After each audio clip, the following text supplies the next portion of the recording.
கடந்த வருடம் இந்திய வீரப்பெண்கள் முதல் முறையாக 50 ஓவர் உலகக்கோப்பையை கைப்பற்றினர். இம்முறை 20 ஓவர் உலகக்கோப்பையில் மீண்டும் ஒரு வரலாற்றை நிகழ்த்துவார்களா என்பதை தெரிந்து கொள்ள இந்த காணொளியில் உள்ளே செல்வோம்.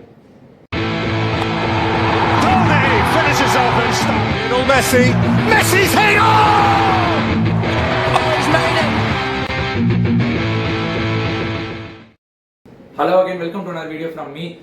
FIFA World Cup நடக்க போகுது. அதே டைம்ல அதே டேல நம்ம ஊர் டைம் படி விமென்ஸ் வேர்ல்ட் கப் நடக்க போகுது. அதாவது ICC women's T20 world cup 2026 நடக்க போகுது. இந்த டோர்னமெண்ட்டை பத்தி நம்ம பார்த்தோம்னா ஃபர்ஸ்ட் டைம் வந்து 12 டீம்ஸ் விளையாட போறாங்க. அதாவது டோர்னமெண்ட் எக்ஸ்பேண்ட் பண்ணியிருக்காங்க. நெதர்லாண்ட்ஸ் வந்து ஃபர்ஸ்ட் டைம் டெபியூ பண்ண போறாங்க இந்த டோர்னமெண்ட்ல. இதை பத்தின குரூப் ஸ்டேஜ் எல்லாம் நம்ம பார்த்தோம் அப்படின்னா ஃபர்ஸ்ட் நம்ம குரூப் ஏல இருக்கோம். அந்த குரூப்ல வந்து ஆஸ்திரேலியா இருக்காங்க நம்ம கூட. அதே மாதிரி Bangladesh, India, Netherlands, Pakistan, south Africa இந்த 6 டீம் குரூப் ஏல இருக்காங்க. குரூப் பில வந்து இங்கிலாந்து, அவங்க தான் host nation. Ireland, New Zealand, Scotland, Sri Lanka and west Indies இந்த 6 டீம் இருக்காங்க. சோ மொத்தம் 12 டீம் 2 குரூப் தான். 6 டீம் ஒரு குரூப்ல இருக்காங்க. ஃபார்மேட் ரொம்ப ஈஸி தான். இந்த 2 குரூப்லயுமே டாப் 2 முடிக்கிற டீம்ஸ் வந்து அப்படியே செமிஃபைனல்ஸ் போயிடுவாங்க. செமிஃபைனல்ஸ் வந்து குரூப் 1ஓட வின்னர்ஸ் அந்த குரூப்ல டாப்ல முடிச்சவங்க இன்னொரு குரூப்ல செகண்ட் பிளேஸ்ல முடிச்சவங்க கூட விளையாடுவாங்க. அதே மாதிரி குரூப் 2ல அதாவது குரூப் பில ஃபர்ஸ்ட் முடிச்சவங்க வந்து குரூப் ஏல ஃபர்ஸ்ட் குரூப்ல செகண்ட் முடிச்சவங்க கூட விளையாடுவாங்க. சிம்பிள் ஃபார்மேட் தான். அதுக்கப்புறம் அப்படியே ஃபைனல்ஸ் போய் லார்ட்ஸ்ல விளையாடுவாங்க.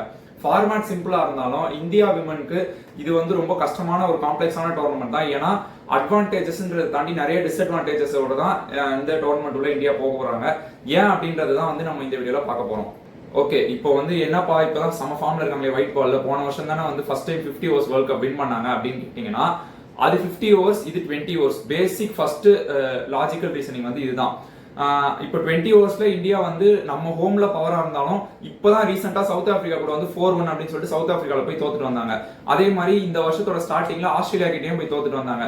மென் கிரிக்கெட்ல எப்படி சேனா கண்டிஷன்ஸ், அதாவது south Africa, England, New Zealand and Australia இது எல்லாமே ஃபாரின் கண்டிஷன்ஸ், அதாவது ஓவர்சீஸ் கண்டிஷன்ஸ் ரொம்ப கஷ்டமா இருக்கும். பால் வந்து பயங்கரமா ஸ்விங் ஆகும், பவுன்ஸ் செமையா இருக்கும். அதே மாதிரி கிரீன் டாப் விக்கெட் இல்லைன்னா வந்து டேம் விக்கெட் எல்லாம் கொடுத்தாங்கன்னா அங்க இருக்க கண்டிஷன்ஸ் வந்து நம்மளோட மேல் பிளேயர்ஸே ஸ்ட்ரகிள் பண்ணுவாங்கன்னா அதே கண்டிஷன்ஸ் தான் வந்து ஃபீமேலும் விளையாட போறாங்க, அதாவது விமன்ஸும் விளையாட போறாங்க.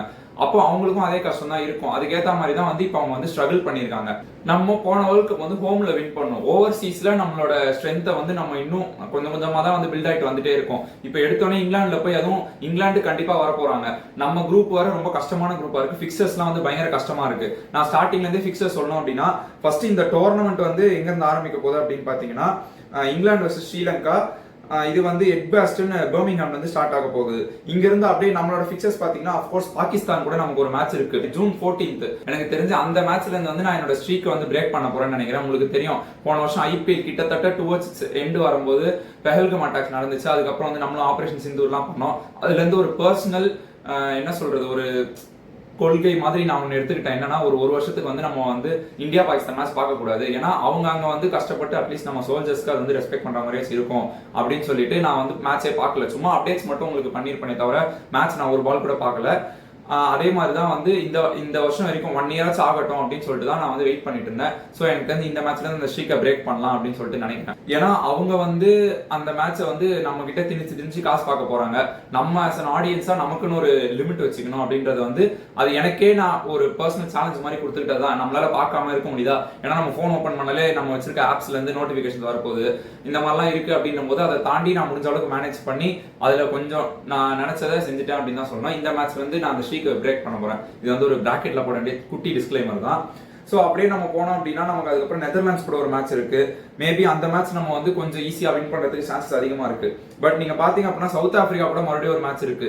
இப்பதான் ரீசெண்டா நான் சீரிஸ் தோத்தாங்க. அது அகைன் சவுத் ஆப்பிரிக்கால தான் தோத்தாங்க. பட் நம்ம இப்போ இதுவும் வந்து ஃபாரின் கண்டிஷன்ஸ் தான். சவுத் ஆப்பிரிக்கால இருக்க பிளேயர்ஸ்க்கு இந்த கண்டிஷன் சூட் ஆகும் அப்படின்றதுனால இதுவுமே ஒரு கஷ்டமான மேட்ச் தான். இதெல்லாம் விட பெருசா அடுத்தது வந்து பங்களாதேஷ் கூட ஒரு மேட்ச் இருக்கு. அதை கூட விட்டுருங்க. அதுக்கப்புறம் நான் சொல்ல வந்தது என்னன்னா லாஸ்ட் கேம் ஆஸ்திரேலியா கூட இருக்கு. எனக்கு தெரிஞ்சு மோஸ்ட்லி நம்ம குவாலிஃபை ஆகுமா இல்லையான்றது வந்து அங்கதான் வந்து தெரிய போகுது. லாஸ்ட் கேம் ஆஸ்திரேலியா கூட. ஆஸ்திரேலியா விடுவாங்களா? 6 வாட்டி கப் வின் பண்ணிருக்காங்க. அவங்க தான் வந்து அதாவது மென்ஸ் கிரிக்கெட்ல எப்படி விமன்ஸ் கிரிக்கெட்லயும் அவங்க தான் வந்து எந்த டோர்னமெண்டாலும் ஸ்ட்ரெயிட் இன் ஃபேவரட்ஸா இறங்குவாங்க. இது ஒரு டிஸ்அட்வான்டேஜா இருக்கு. நம்ம குரூப் கஷ்டமா இருக்கு, அதனால பிக்சர்ஸ் கஷ்டமா இருக்கு, அந்த ஸ்ட்ரக்சரே கஷ்டமா தான் இருக்கு. 6 டீம்ல இருந்து 2 டீம் தான் அடுத்த ஸ்டேஜுக்கு போக போறாங்க அப்படின்னும் போது எவ்வளவு கஷ்டமா இருக்கும் அப்படின்றது நீங்களே பாத்துக்கோங்க. மோர் ஓவர் நான் சொன்ன அதே இந்த ஸ்டார்டிங்ல சொன்ன கண்டிஷன்ஸ் பத்தி தான். இவங்க மற்ற டீம்ஸ் கிட்டலாம் வந்து இருக்க பேசர்ஸ்க்கு அவங்களுக்கு வந்து இந்த கண்டிஷன்ஸ்க்கு இதர் கிரீனா இருக்கட்டும் இல்ல டேம்பா இருக்கட்டும், நல்ல ஸ்விங் கிடைக்கும், நல்ல பவுன்ஸ் கிடைக்கும். அதுக்கு வந்து நம்ம ஓபனர்ஸ் வந்து ஸ்ட்ரகிள் பண்ணிருக்காங்க ஃபாரின்ல. ஈவன் தோ நீங்க சொல்லலாம் ஹர்மன்பிரீத் கௌர் அண்ட் ஸ்மிருதி மந்தனாக்கு வந்து இந்த 100 டோர்னமெண்ட் இல்ல 100 பால் டோர்னமெண்ட் அதோட விமன்ஸ் எடிஷன்ல இவங்க 2 பேர் வந்து நிறைய மேட்சஸ் விளையாடி இருக்காங்க. ஸ்மிருதி மந்தனா வந்து சதர்ன் பிரேவ் டீமுக்கு விளையாடி இருக்காங்க. அதெல்லாம் இருந்தாலுமே அவங்க வந்து அங்க வந்து இங்க இந்தியாவில் கொடுக்குற அளவுக்கு அவங்க பெர்ஃபார்மன்ஸ் அங்க கிடையாது. அங்க வந்து அவங்களும் 10ல 11 பிளேயர்ன்ற மாதிரி தான் அவங்களும்.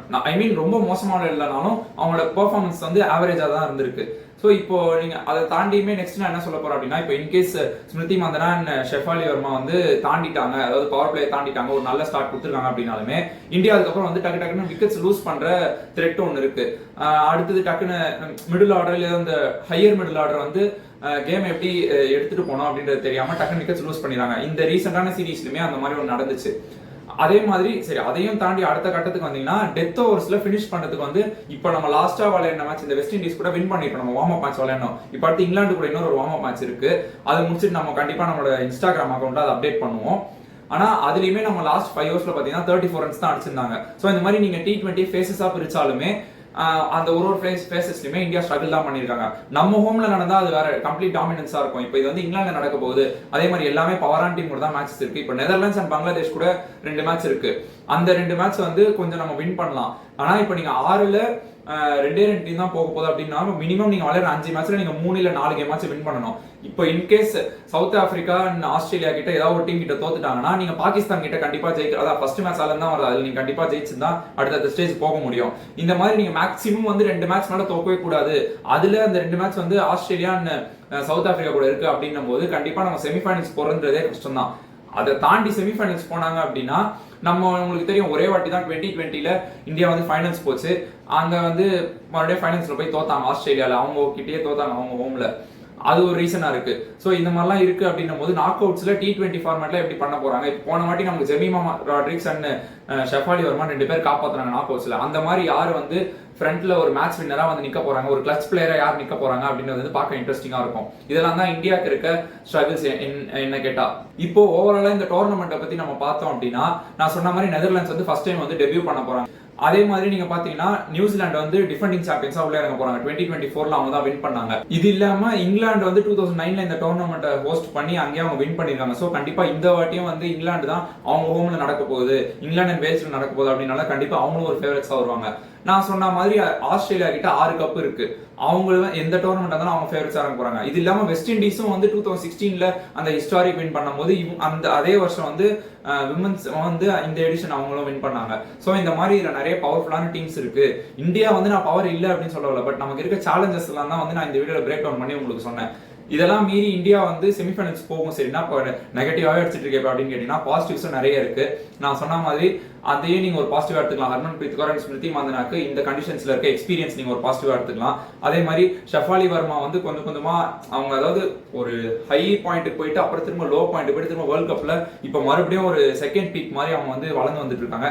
ஜெமிமா ராட்ரிக்ஸ் சொல்லவே வேணாம், எப்பவுமே அவங்க வந்து ஸ்டெபிலைஸ் பண்றதுக்கு அவங்க இருக்க போறாங்க. இந்தியாவோட பவுலிங் இப்ப அகைன் நீங்க பாத்தீங்க அப்படின்னா நம்ம முடிஞ்ச அளவுக்கு சீக்கிரமா விக்கெட்ஸ் எடுத்துட்டே இருக்கணும். அதுக்கு நம்ம கிட்ட நிறைய பிளேயர்ஸ் இருந்துட்டே இருக்காங்க. இப்போ கூட டெபியூல புதுசா ஒரு பிளேயர் கொண்டு வந்திருக்கோம். எல்லாருமே வந்து ஸ்பின்னர்ஸ், அதுவும் எஸ்பெஷலி விக்கெட்ஸ் எடுத்துட்டே இருக்காங்க. அது வந்து கண்டிப்பா ஒரு அட்வான்டேஜா தான் இருக்கு. பட் நான் இந்தியாவுக்கு பேட்டிங்ல எந்த மாதிரிலாம் சொன்னோம் அதே வந்து நம்ம திரும்ப ஆப்போனன்ட்ஸ்க்கு நம்ம அதை வந்து ஃபாலோ பண்ணணும். அவங்க கிட்ட அதே மாதிரி நீங்க வந்து முடிஞ்ச அளவுக்கு ஓப்பனர்ஸ் வந்து ரொம்ப நேரம் நிக்க கூடாது, டக்கு விக்கெட்ஸ் எடுத்துட்டே இருக்கணும். டெத் ஓவர்ஸ்ல நிறைய ரன் கொடுக்காம இருந்தீங்கன்னா கண்டிப்பா எனக்கு தெரிஞ்சு இந்தியா இதெல்லாம் வந்து மனசுல வச்சுக்காம எனக்கு தெரிஞ்சு இந்தியா வின் பண்ணிடும் தான் நினைக்கிறேன். ஹர்மன்பிரீத் கௌரோட கேப்டன்சி எக்ஸ்பீரியன்ஸ் வந்து கண்டிப்பா இங்க வந்து மேட்டரா இருக்க போகுது. ஹோப்ஃபுல்லி இந்தியா டபுள் வின் பண்ணுவாங்க அப்படின்னு சொல்லிட்டு நம்புறோம். இது இல்லாம இன்னும் ஒரு ஃபியூ இயர்ஸ்ல சாம்பியன்ஸ் ட்ராஃபி வர விமன்ஸ் ஃபர்ஸ்ட் டைம் எடுத்துட்டு வர போறாங்க. ஹர்மன்பிரீத் கௌர் இதையும் வின் பண்ணி அது வரைக்கும் இருந்தாங்க அப்படின்னா கண்டிப்பா இங்க மென்ஸ் கிரிக்கெட்ல MS தோனி பண்ண அதே விஷயத்த ஹர்மன்பிரீத் கௌரால வந்து விமன்ஸ் கிரிக்கெட்ல பண்ண முடியும் அப்படின்னு சொல்லிட்டு நம்பிதான் இந்த வீடியோ நான் முடிவுக்கு எடுத்துட்டு வரேன். உங்களோட தாட்ஸ் இந்த வீடியோ பத்தி, இல்ல இந்தியா இந்த டோர்னமெண்ட்ல எப்படி பெர்ஃபார்ம் பண்ண போறாங்க அப்படிங்கறத பத்தி வந்து கமெண்ட் செக்ஷன்ல விடுங்க. இந்த மாதிரி வீடியோஸ் உங்களுக்கு பிடிச்சிருந்தா நம்ம சேனலை சப்ஸ்கிரைப் பண்ணுங்க. இந்த வீடியோவை லைக் பண்ணுங்க, உங்க ஃப்ரெண்ட்ஸுக்கு ஷேர் பண்ணுங்க. உங்களோட தாட்ஸை ஆஸ் யூஷுவல் நான் சொன்ன மாதிரி கமெண்ட்ஸ் பண்ணுங்க. தேங்க்யூ.